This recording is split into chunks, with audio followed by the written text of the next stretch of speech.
Most scams work by making us think we can get something for nothing, a big prize, free money, something like that with very little work. Right, that's where the too good to be true saying comes from. But this scam, and it's one of the biggest right now, is just a little different. So all new for you this morning, our Let Joe Know team showing us how scammers are using a threat of taking our money to get even more from us.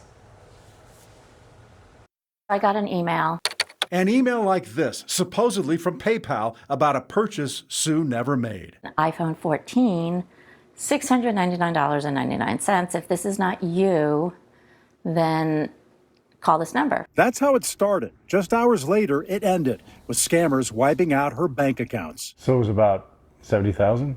In total, probably. $70,000 just gone. Why are so many people losing money this way? People like Sue who never thought it could happen to them. Sue is sharing her story so that you could learn, warn others, and keep your money. These scams lure you by forcing an action. Your account's being charged for a fake subscription renewal or a big expense. You're told to call if it's a mistake. Scammers know most of us will do what Sue did. I called the number. Sue says a supposed PayPal worker told her money could only be refunded through her bank. The scammer sent a link. Sue didn't know it, but it gave them remote access to her computer and her open bank account. Sue typed $150, a partial refund amount, into her account. Suddenly, she says, that number changed. I was like, I didn't put in $15,000. He's like, it's not your fault. The scammer had Sue convinced she'd been over-refunded by thousands. I was like, oh my God, that's not my money. Yeah. I have to get it out. I didn't want to get in trouble. And he worked her emotions. He started to cry and said, if I don't give this money back, he's like, I'm going to lose my job. I have a wife and kid. Sue was now in deep but didn't see the big red flags. Scammers told her to take out $14,000 in cash and send it to them. She did. They told her to tell the bank it was for a wedding. She did.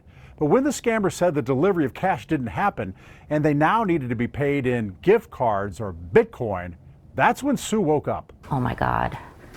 What do I do? What do I do? I didn't do this. Sue went back to her local Bank of America. It was too late. I saw all the activity that was done and that the accounts were all minus, down to zero. Her advice now, don't reply to emails or texts requiring action. If you need to contact a business, find legitimate numbers. I have been very cautious with what I do now. I question everything.